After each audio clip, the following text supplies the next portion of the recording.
what's up yo guys? Good morning and welcome back again sa isa na namang video. And for today's video, ipapakita namin sa inyo yung routine namin simula nung wala kaming helper. Kasi yung helper namin is naka-vacation leave siya since merong sakit yung apo niya. Basically, pag-agising namin, nilalagay namin siya dito sa playpen. Kasi nanonood lang siya ng Cocomelon. Tulog pa si Bambam kasi piniyat siya ni baby kaninang madaling araw. So, kahit pa paano binabawi niya yung tulog niya. Kasi ako yung madaling araw, ako naman nagbawi ng tulog. So, ngayon, ang gagawin ko, magluluto muna ako ng breakfast. Uy, ano ka pala? Charis! Bakit nasa ref yung phone ko? Ayun na yung natira sa ref namin. So, ito yung mga karne-karne, isda, may shrimp pa dyan. Ito yung mga ice namin. So, ngayon, ang lulutuin natin na breakfast na lang siguro is lumpia and nuggets. Dalawa kasi ulam yung luluto namin para in case na ayaw nung isa ng isang ulam, edi may choice siya. Diba? So, ngayon, ang gagawin ko, since hindi ko pa siya maluluto, i-defrost na lang muna natin siya dito. So, ayun. Ano pa gagawin ko? Eto, alam niyo ba guys, eto, bumili na kami ni Bambam ng ipapalit namin dito sa platuhan na to. Kaya namin siya papalitan kasi guys, sobrang exposed yung mga plato namin and hindi siya advisable. Ay! Nakaswaddle po pala ang baby ko na yan. Nakalimutan ni mami tanggalin. Inanood lang siya ng comment dyan guys. Magugas lang ako ng mga bottles ni baby.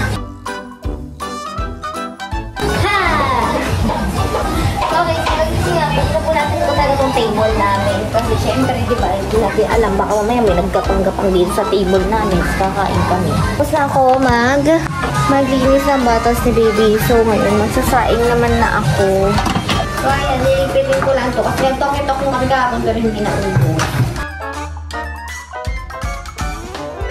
Alam niyo ba guys, isa sa pinaka-ano ko sa sarili ko. Like for example, sa bahay namin, ayoko talagang may nakikita. Like, kunwari may naghugas. Tapos yung hinahayaan lang na basa-basa yung sink. Like, siguro isa yun sa mga pet peeve ko. Pangalawa kong pet peeve siguro is yung ayoko ng mga tamad-tamad eh. Hindi ko naman sinasabi na ano, may days na tamad ako, pero hindi ako yung ano, yung burara talaga na ano. Ayoko yung sobrang makalat talaga sa naiirita talaga ako. Like for example, meron akong nilagay na bagay dyan. Tapos biglang may kumuha, hindi nagbabalik doon sa mismong pinagkuhaan niya. Like, ayaw ko talaga yung gigigil ako sa mga ganun. Yes. Alam ni Bambam yun, kaya minsan nabubuli ako yan. So, tatlo lang sinasain ko sa amin ni Bambam. Pag nagsain ako ng tatlo, morning hanggang gabi na yun, may abot pa kayo ng bukasan. So ngayon, tapos ako magsaing and maglinis sa kusina, magtitimpla ako ng tinitimpla ko. So ito yung tinitimpla ko, hindi ako endorser neto pero iniinom ko lang siya para mabawasan yung cravings ko. Pero hindi ko sinabing papayat ako dito dahil naka-implant ako So kahit anong gawin kong magpapayat-payat, meron yan. May tendency hindi siya umano sa akin since naka-arm implant ako. Yung dito, kaya kung napapansin nyo, medyo nagkalaman talaga ako. Kaya hindi sa akin effective yung kahit mag-diet-diet ako. Wala yun. Pero okay lang. Marami siyang side effects yung implant. Actually, balak ko na nga siyang patanggalin kasi nabibisit ako Lagi nahihilo. Palaging, alam niyo ba yung katawan ko? Hindi siya masyadong productive. Like, gusto na lang ng katawan ko palaging humiga. Pagkagising ko, feel ko pagod na pagod ako. Parang effect din siya ng implant ko. Tapos yung ulo ko, palagi akong irritable. Ganun. Tapos yung period ko, every 2 months ako hindi nagkakaroon. So, naging irregular talaga siya, which is regular kasi ako. CS kasi ako mga Kailangan natin mag-ingat-ingat. Pero okay naman ako sa katawan ko. Like sa postpartum body ko. Okay naman ako. Contento naman ako. Okay pa nga sa akin yung balakang ko kasi kahit pa paano nagkaroon ako ng balakang. Sa pag-workout lang talaga. Hindi pa ako mga mag-workout. Ewan ko kasi if pwede na ako, 7 months, mag-workout. Kasi diba CS ako, so natatakot ako para sa tahi ko. Ang ganda ng binili ni Bambam na lagay ng ice. Silicone siya. Hindi ka naman problema magkaroon-ganon para lang makuha yung So ayan, tingnan ko siya timplahin.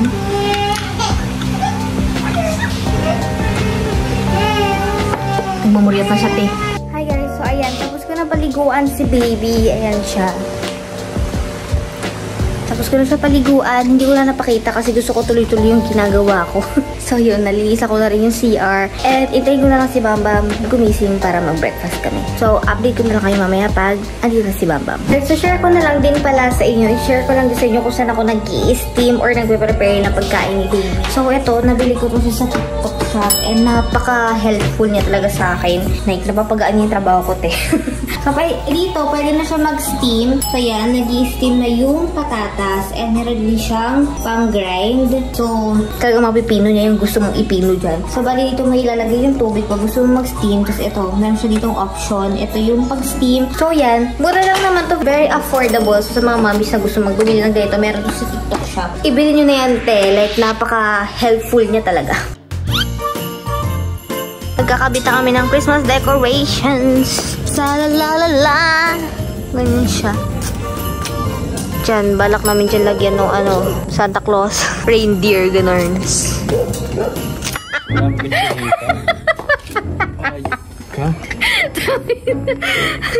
LT guys. Ang tagal na namin nagsasalita sa video. Hindi pala naka-record.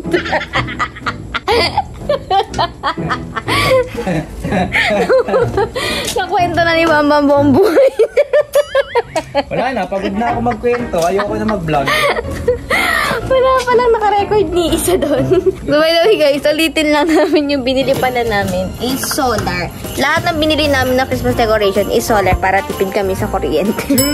So meron pa kaming kakabit doon. Kakadating lang. Hindi ko alam, B. Baka, oo, ata. What? Ito guys yung pinaka-ano niya. Ayan o. Yan, solar. Ayan yung mga energy absorber. So nakaka-focus yung umuulan, tsaka nagupit ko yung bangas ko ikli. Mga 2 inches na lang yung bangas ko. So, ang plano namin dito is, dito namin siya ilalagay. And then, bibili kami ng parol. Basta yung lantern na Santa Claus and then merong reindeer. Dito namin sila isabit. May gamit pala to. May kwenta pala tong design dito, no? So, yan. Lalagyan namin yan siya dyan. Ewan ko ba't may hanger dito. Kasi last time dito nagstay yung Farlight team namin. So, dyan nila sinampa yung mga damit nila. So, ayan. Kaya natin si Bambam dahil siya magkakabit niyan. Ang pogi naman.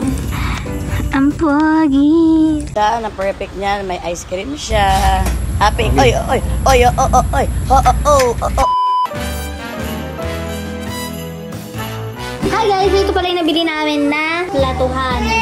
Niya ko naman siya. Tapos ito, ina-assemble ko dito yung lagayan ng mga kaldero. So, ayan siya. Why are you crying? Ha?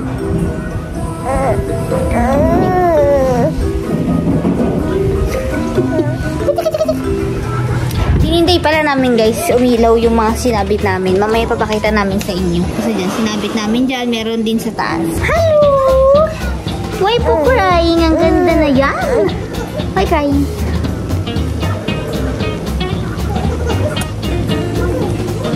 Hello po! Busog naman siya pero nagmumuri. Tinanggal ko yung camera, nag-giba ka agad eh. Ang baby namin, iyak nang iyak naman. No, tata na. Say hi, vlog. Papabuatan naman siya. Hagigising na halos namin eh, kasi nag-nap time kami. Hindi pa na nap mo. Napahaba pa yung tulog yun. Tulog time yung bear. Tulog time pala. Ang haba nun, ang nap time idlip.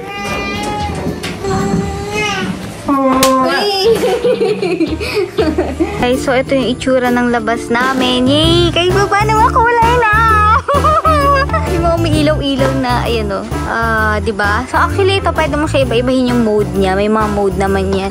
Tapos ayun sa taas, tapos meron doon. Dito sa may garage namin, kaya kulang yan dyan kasi para lang ilalagay namin. Since open yan siya para ilabas yung... Ganda pa! Yay! Oo. Tapos meron dito pagpasok mo. Yay! Aba! Hi! Magkakabit pa kami yan dyan. Meron pa kami kakabit dyan. Nakalagay dyan, Dapnix. Ito yan, mga binili ko. May mga letters na dyan. Kakabit namin sa taas dyan. And then meron dyan magkakaroon dyan ng crawling Santa Claus. So, abangan nyo yun.